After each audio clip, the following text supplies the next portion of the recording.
मेरे पास जब ये कहानी आई थी तो मुझे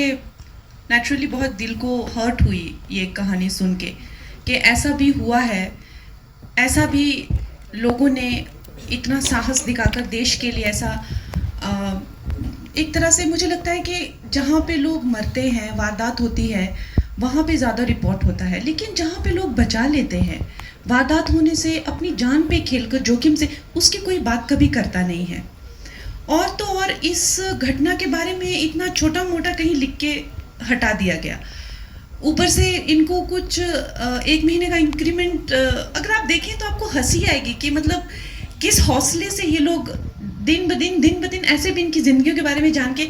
1 महीने का वो उनको आज तक नहीं मिला। तो मुझे बहुत अफसोस हुआ कि हम अपने बबल में रहते हैं लेकिन वास्तविक दुनिया से जो है हम कितना दूर हैं। तो ये कैरेक्टर के बारे में जब मैंने इसको प्ले किया और जब मैंने ये कैरेक्टर के मैं अंदर गई, उसकी ज़िंदगी के अंदर गई, तो मुझे एक बात का एहसास हुआ कि मेरे लिए कितना ज़रूरी था फिल्म इंडस्ट्री से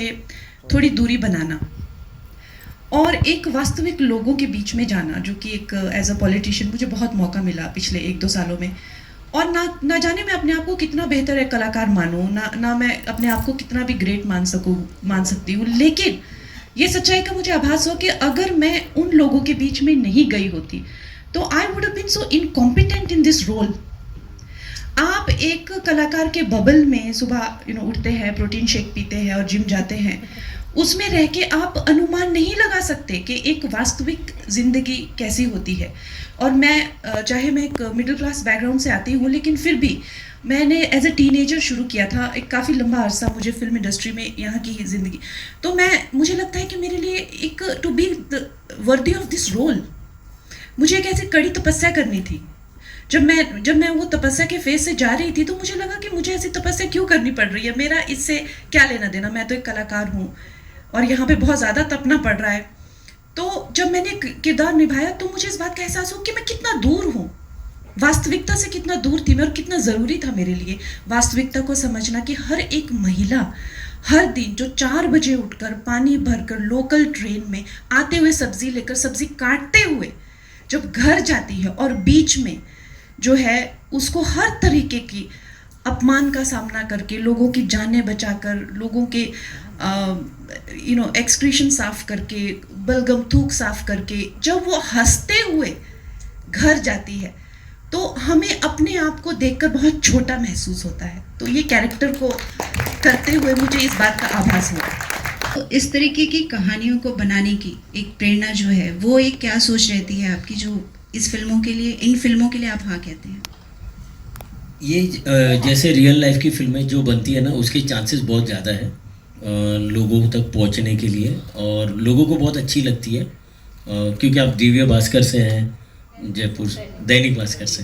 तो इसका भी प्रीमियर पहली बार जोधपुर में हो रहा है। तो ये फिल्में वैसे देखोगे तो अब वैसे जब प्रोडक्शन का डिस्कशन होता है तो ये बहुत छोटी फिल्में होती है,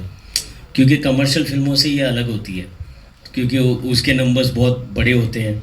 इसके नंबर बहुत छोटे होते हैं। लेकिन ये इतने ही पैसे में बननी भी चाहिए, अगर इसको कमर्शियल एंगल दिया जाए तो अच्छी बनेगी भी नहीं।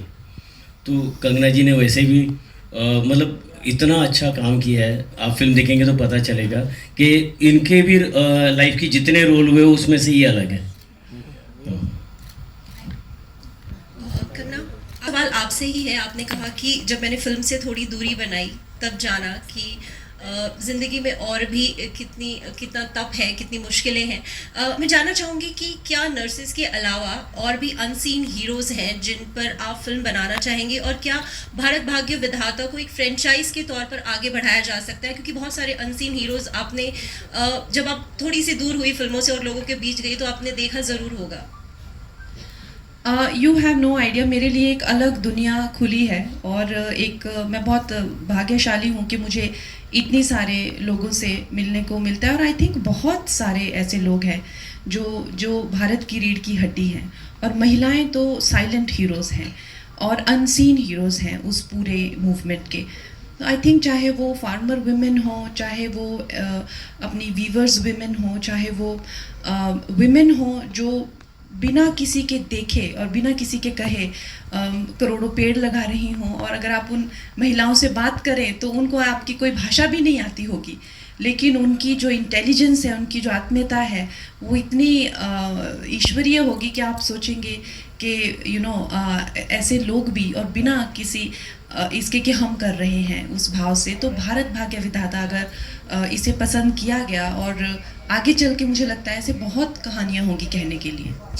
कंगना में जो भी थे स्टाफ, उनके पास कुछ भी नहीं था, ना उनके पास कोई एक्सपीरियंस था।